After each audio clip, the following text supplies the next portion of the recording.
The mind is like a garden. Weed the negative, or you can feed the positive. And over time, the garden of your mind starts to look amazing. The more you know, the more you surround yourself with amazing people, the easier it becomes to reach your goals. I've often described to my kids my work as it's like a giant video game. I can't wait to get up in the morning and start playing. At the end of the day, I don't want to put it away. For most entrepreneurs, it's usually about experiencing something and thinking, I could do it better. Your job as a leader is to look around corners and being proactive and not reactive. Focusing on getting just a little bit better each day. You want to go fast, go alone. You want to go far, go as a team. And that sometimes the pursuit of excellence requires a little bit of self-awareness and a bit of kindness to oneself and kindness to the people around you. Welcome to In Search of Excellence. This week, we're going to do things a little bit differently, and I'm going to give you a set of highlight clips from all of my reels talking about work ethic, which I think is the single greatest determinant to our success. And it's also been a huge ingredient in my own success. I'm going to give you a couple of examples. We created the largest beach database in the world, a company called Sandy, S-A-N-D-E-E. We have cataloged more than 100 categories of data for more than 100,000 beaches in 212 countries across the world. For a long time, we only had the domain sand.ee. The .ee is in Estonia. And for 6.5 years, we tried to get the domain sandy.com. We looked on the registrar to find out who owned the domain name, and it was owned by a woman in Aurora, Colorado, who was a real estate agent. And she was unwilling to sell the name because her husband had bought the name 21 years earlier as a birthday gift, so it had a lot of sentimental value to her. I called Sandy at least once a year, offered to come out to Aurora, Colorado to meet with her in person, which she declined.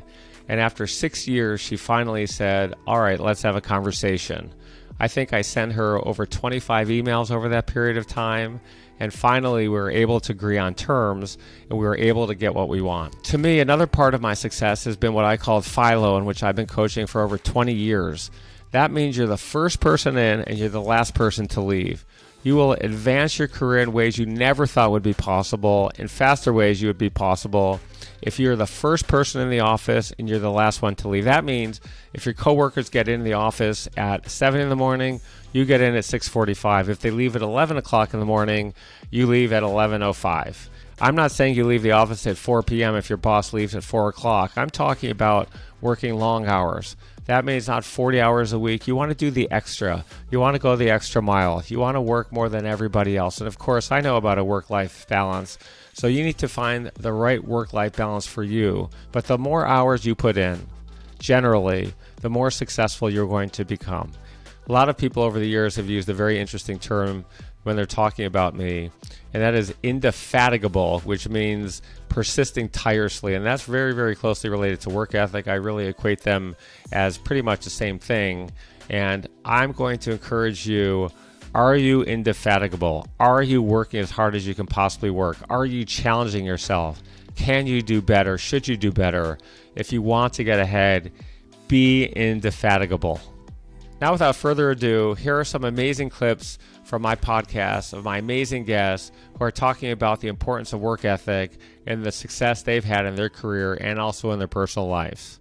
Welcome to In Search of Excellence. Let's go back to the firing squad when you closed your eyes and thought you were seconds from dying. What were you thinking at that exact moment? And In Search of Excellence, how is it related to 30,000 days?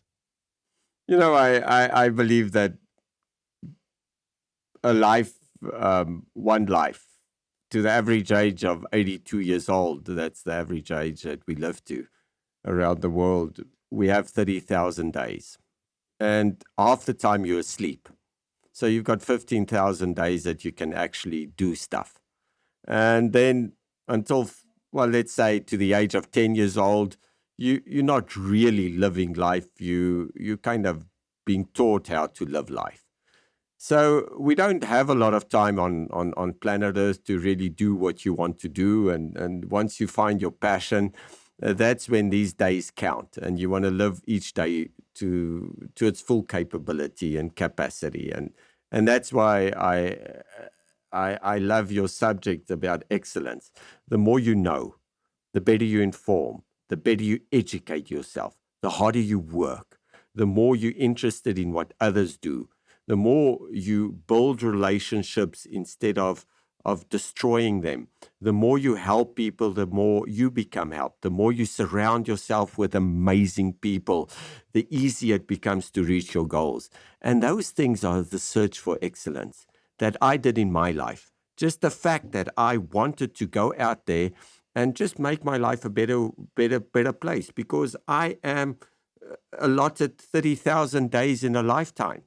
And those 30,000 days, we've got to be able to live to the fullest of our capabilities. And basically, that's what I did. I can't. So just the death squad. I don't know if the death squad was just trusting people that I shouldn't have trusted. Walking right towards the lion that was going to eat me, and I was caught with another guy that I thought was a rebel, but he attached himself to me, and we kind of traveled together. And having two people to stop and want to scout out, to find information and stuff, made it easier for us. So we were caught together. And when we were caught by the rebels, obviously, it was like we were put into a hut and kept prison in that hut. And that night, when we were caught, they said they were going to publicly execute us the next morning. So unfortunately, the guy that I got caught with was shot first, and I was going to be shot second. When he fell, I just walked forward and I took the gun, the Kalashnikov of the commander, and put it on my head, and I said, just shoot me. But that willingness of me to survive made him afraid. That willingness of saying that I'm not who you think you are, but if you think I'm really a rebel, shoot me while I look at you, but I'll be your biggest problem for the rest of your life. You will never get rid of me. I'll be in your mind. I'll be everywhere, and I'll haunt you. So that power of survival that I needed to portray to him just mentally made him hesitate at that moment. Why they shot the other guy first is because he reeked of fear. He died the night before. He said he was going to die, and I believed I would survive. Although that if I believed that I would survive and I actually die, I wouldn't know. So why don't you want to give yourself a chance of survival in your mind? Why should you worry? If you worry, you die. If you don't worry, you also die. So why worry about stuff that you cannot change? Be able to be the power that influences people, that overpowers people in moment that you really need it. And that hesitation let that policeman come out and actually save my life and said, this is a military affair. This is a civilian affair. This is not a military affair. We cannot be executed military-wise. So I was taken in by the police, and a couple of hours later, I had the gun in my hand. The commander was put in front of me, and I had the right to shoot him. Because I was protected by Museveni, the president of Uganda. Everybody knew that I was coming through and that I'm just an explorer and they should leave me out. So the roles changed. And when they said, shoot him, I just said to him, listen, I'm still alive. He did nothing wrong in my eyes. That's why I cannot shoot him or kill him. I'm alive. I'm fine. What he did might have been wrong, but he didn't kill me. Passion isn't something you plan. It comes out of nowhere. And somehow I got really, really interested in radio, and the bug bit me. And it's interesting. I look back now, I was 20 years old when I was hired at NBC in Chicago, WMAQ. And I think it's 5 years earlier, I was a part-time disc jockey in Brookhaven, Mississippi. How on earth did that happen? And you know, you get lucky breaks, but part of a lucky break is to know to take it, to know to do it and follow that. And I, you know, in the 20s, I think 20s are about people trying a lot of things until something hits them and they go, "Ooh, I love doing this." You know, you're going to spend more time at work than you are spending the money you make at work. So you ought to have something at work that you love. I've often described to my kids my work as it's like a giant video game. I can't wait to get up in the morning and start playing. At the end of the day, I don't want to put it away. And I think that's what we're in search of in whatever we do. And, some people do stuff that makes them a lot of money. Some people do things that barely pay the bills. Some have to do multiple things. But whatever you're doing, you should do something that you really enjoy doing. And I look at my age, work is my golf. My friends go out and golf. I like to sit around and futz around with work stuff. That is a real passion and it's a real stimulation and just arouses my curiosity and gives me a place to focus it. I started this weekly positive tip. I knew I wanted to write and speak. So what am I going to write and speak about? I want to be more positive. Okay, great. So how can I become more positive? I started to research all the ways that I could be more positive. And this was during the emerging field of positive psychology. And so a lot of these ideas weren't even prevalent. They weren't pervasive in the world and they weren't even known. So I was doing a lot of these ideas. I was doing the research and I have a coaching mind. I've been called an applied genius. I'm able to take ideas that are very complex and then apply them and make them simple. So I was taking all these complex ideas and then making it simple for myself. And then I started this weekly positive tip where I would share what I was doing with others. What was your first tip? The thank you walk. The research shows you can't be stressed and thankful at the same time. So if you're feeling grateful, if you're feeling blessed, you won't feel stressed. So what I did for me, and this is my number one tip to being more positive myself, this rewired my brain from negative to positive, and it's helped so many people around the world, like millions. Every day, I take a walk of gratitude. And while I'm walking, I just say what I'm thankful for. And the research shows when you're doing this, you're flooding your brain with these positive emotions, and your body too, that uplift you, rather than the stress hormones that slowly drain you, and over time actually slowly kill you if you let them. So when you do this, you're creating a fertile mind that is ready for great things to happen. The mind is like a garden. Weed the negative, or you can feed the positive, right? And I try to do both. Weed the negative, feed the positive. You do that on a daily basis. Weed the negative. Then feed the positive each day.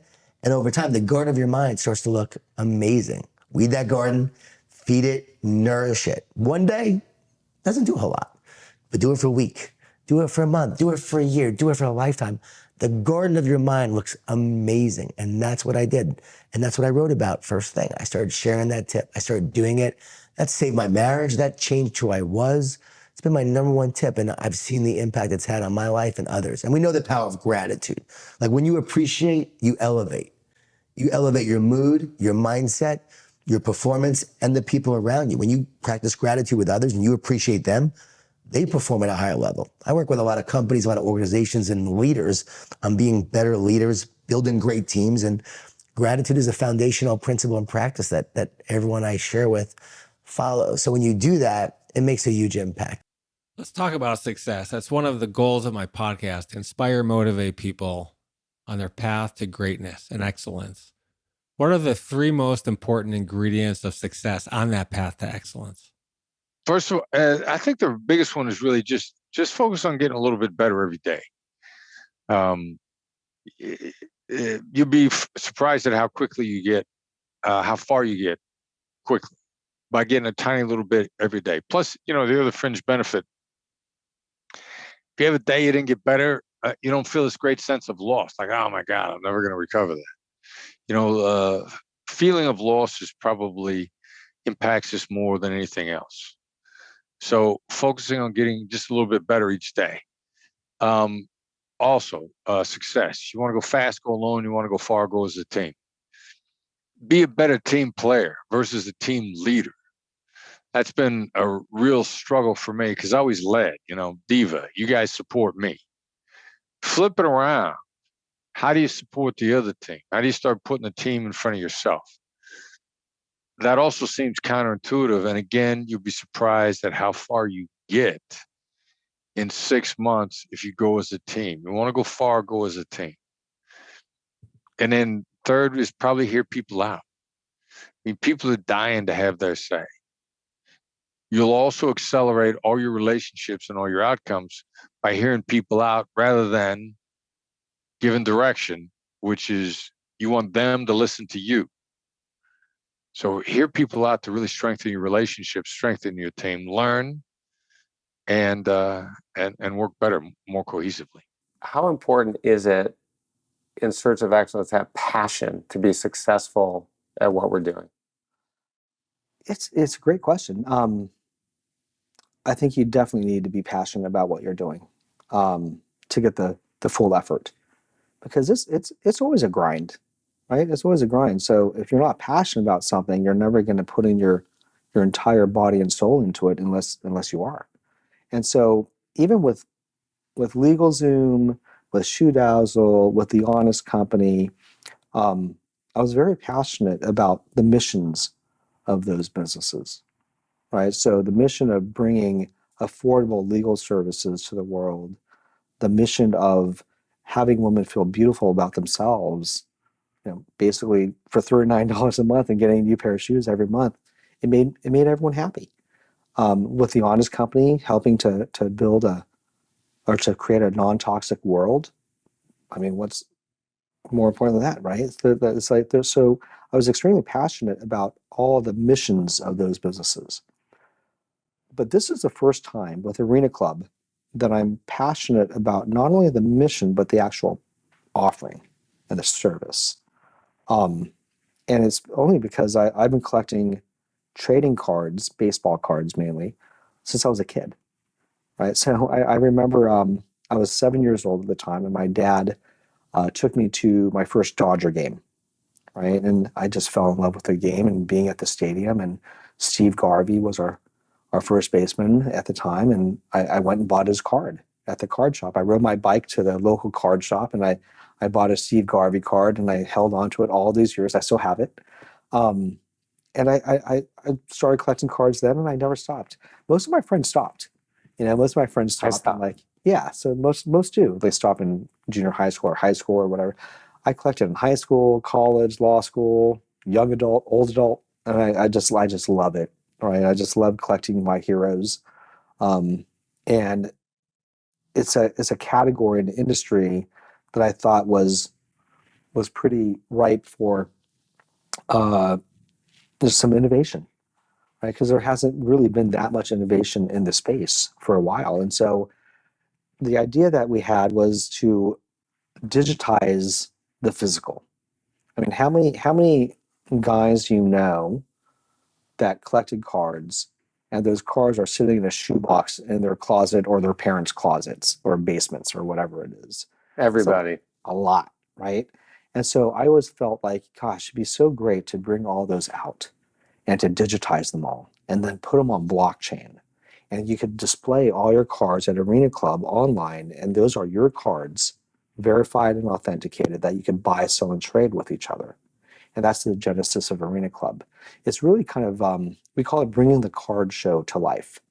And so my happiest days are spent at the card shows and card shops, going with Davis, my son, who you know, and I just love it. I just love it. I love the wheeling and dealing and the action at the card shows. And for anyone who's ever been to a card show, it's like you walk around with your little Zion case, and it's like, I'll trade these two cards and $50 for that card, and there's just a lot of excitement. And no one's ever brought that online, right? It's I think we're one of the first platforms that allow for trading even. Right, and we're trying to build this community where people can really follow each other and like each other's cards and so forth, and trade with each other and have a lot of fun doing it. So that's the idea of Arena Club. Some of the inspiration was because you sent in a card to another grading company, we don't have to mention which one, who the way the grading cards work is if you have a 10, they're manually graded by people sitting in a room. They measure the center of the card, the borders, the picture, the quality, the colors, everything. Mm-hmm. A 10 card, Michael Jordan, I think you told me this, and correct me if I'm wrong, rookie card, if it's a 10, it could be $250,000. If it's a 9, it could be $50,000, $25,000. 8 is way less. That's right. You had a great card. You know your cards well. Yeah. You send it in, it gets graded. It takes 3 to 6 months, you pay a fee, and it came back, I think, at an 8. That's right. And you said, this is easily a 9. Maybe a 10. You can appeal the grade. It comes back in a plastic sleeve that's sealed with a grade on it, so you can't change it. And so you said, okay, well, this is not an 8, this is a 9. You send it in, it's an appeal. You pay another fee, a more expensive fee. It takes 3 to 6 months and maybe even a year because they're way backed up. This is a huge business. There was a company in the space last year that sold for $800 million. Right. One of your competitors, but you're going to kick their ass once you get going. And then you started saying, okay, well, that's not fair. I'm going to do some more research. I'm going to see how they grade these cards. And you were very resourceful by going into LinkedIn and finding employees who used to work at these companies and say, how does this process happen? And you realized and you heard that the former employees told you, well, we sit in a room, we use microscopes, we grade the cards. We don't have a manager who tells us what to do, but some days they come in and they say, no more 9s. And you took something that was a problem and you fixed it. How important is it not to accept the status quo on something like this? And how much of a motivation is it to be an entrepreneur by looking at things, not only you have the passion, but you're trying to fix something that's broken? I think that's most of the time. I think for most entrepreneurs, it's usually about experiencing something or consuming something and thinking, I could do it better, right? Or it'd be great if it was done this way or that way, right? As opposed to the current way. And I think that's mostly everyone, right? That has started something or built something, at least innovative, right? It's one thing to say, I'm going to be an entrepreneur. I'm just going to completely copy that company. That's a little bit different. I'm saying anyone who's innovating and creating something new, are looking to, create something better than the status quo. And so, very similar to what you described with Arena Club, yeah, I was kind of fed up with what was out there, right? From the marketplaces that exist or the grading companies that exist and so forth. And I just thought I could do it better with more transparency, with more ease, with seamless transactions, all on blockchain. And so I just thought I'm going to go do this, right? And I hope people like it. And so that was the idea, even for LegalZoom. It's like the idea for LegalZoom really came about because some of these law firms charge a lot of money for some very simple legal procedures, right? They're forms. Yeah, they're forms that you file. Why should it cost $2,000 to form a corporation, right? Or $3,000 even, right? In today's inflationary world. And so a lot of ideas come about like that. And even with Jessica Alba in The Honest Company, I remember what she told me. She said, why do all eco diapers have to be brown? Why can't we make them cute, is what she said, and with really fun patterns. And it struck a chord with her. I'm like, you're right. They should be. And we could do that. Right? So it's like a lot of times entrepreneurs come up with these ideas because they're not happy with the status quo and they want to innovate and make something better. In our search for excellence, how important is it to overcome challenges, especially those that may seem insurmountable? So going back to learning, I learned a lot in the 2008-2009 market downturn. And you could map that market downturn back to what was happening in 2007. And burying your head in the sand is a sure way to not win. And so on February 25th, Ken and I were on a train down to DC. I believe the stock market was down 4 and change %. You were reading what was happening in Asia and in Italy. And it was like, there were a few cases in Seattle, right? Just a few. And we thought that there was a big problem. You could read a lot of tea leaves. We talked to a lot of people. We put together a lot of data, and we started taking action on February 25th. So being proactive and not reactive is massively important. And your job as a leader is to look around corners and to, make predictions and to act on them, not to wait till it hits you in the face with a 2x4. And so we did start taking action that day, taking our marketing budget to zero. You could always, what's the worst thing that happens? You're wrong and you turn it back on. We did start to put our team members on a leave of absence plan and make sure we were taking care of them. And we also took our salaries to zero. just mine and Ken, zero. And we contributed that to a clear one clear fund where we could take care of team members around the country. And so it was that action that allowed us to both communicate it to our company in aggregate on March 16th, and then move on to Health Pass to see what was coming around the corner and leverage our assets. Again, our mission is to make experiences safer and easier.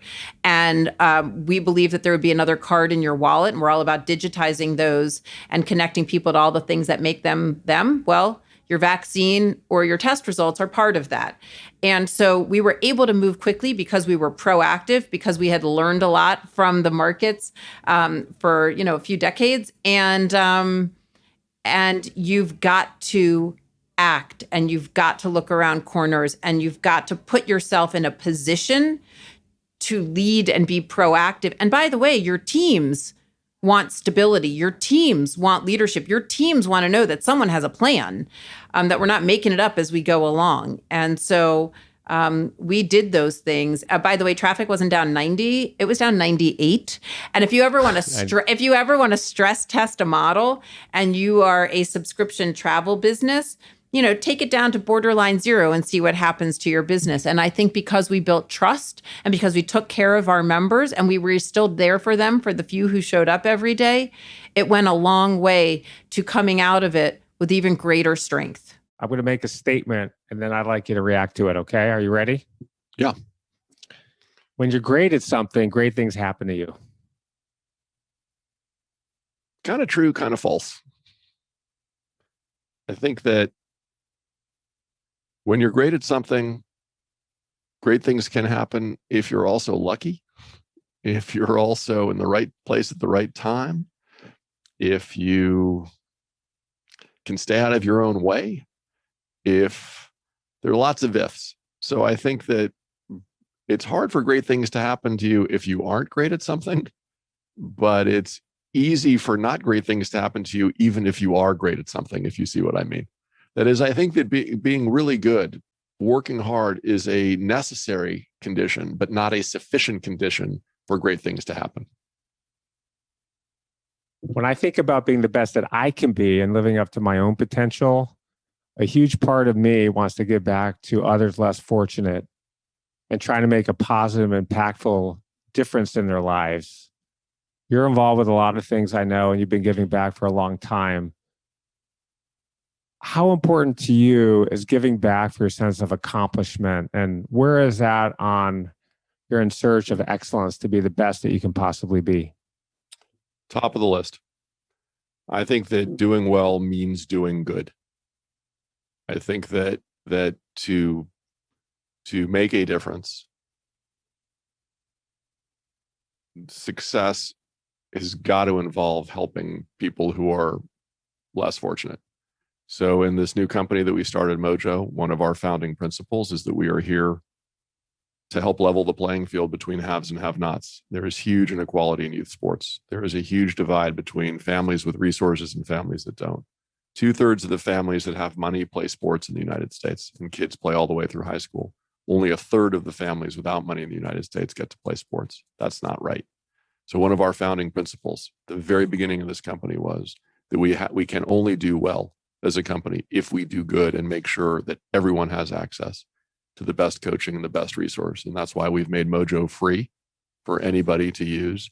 There is a Mojo Plus that you can buy for $19.99 a year that has additional features, but we think baseline, everybody should have access to the very best coaching in the world and the very best tools and resources.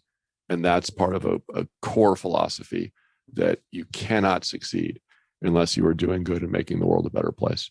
That's another reason why we've launched Mojo in partnership with Coaching Corps, which is the wonderful nonprofit, sort of like a Peace Corps for coaches in the United States, with 10,000 coaches who volunteer in low-income areas to help kids play sports. And we're putting Mojo Plus, the premium version of Mojo, in the hands of all the coaches at Coaching Corps across the country to help them get the best resources they can possibly have. So I'm with you, Randy. I think that the giving back is an important piece of success. And I also think back to Adam Grant's book, which is called Give and Take. By the way, I had the title wrong, Give and Take. Giving is an incredibly important piece of the success and excellence formula. I have one thought to leave you with and leave your listeners with. Which is, I think that the thing that is missing in the books about excellence and in the writing about excellence and the pursuit of excellence is a very important idea, which is to go easy on yourself, to be patient, to not be punishing, that those who seek excellence have a voice in their heads that is relentless, that is merciless, that can be cruel. And I think that one of the things that I've learned with time and maybe with some success is that that voice can be very, very destructive. And that voice, that relentlessness, that constant striving can be ultimately counterproductive. And that sometimes the pursuit of excellence requires a little bit of self-awareness and a bit of kindness to oneself and kindness to the people around you, because that quest, that sometimes insatiable quest, can be very, very hard and even unhealthy. And so one of my thoughts, especially when I'm around young people who drive themselves hard, or mid-career people who are driving themselves unbelievably hard, or even advanced stage careers driving themselves so hard, is go easy on yourself. It's okay. You're going to end up where you're going to end up. You're going to achieve what you're meant to achieve. The road will take you where you are supposed to go. But if you aren't easy on yourself, if you don't go easier on yourself sometimes and take care of yourself, you're in for trouble. I love ending on that. I mean, that is just perfect.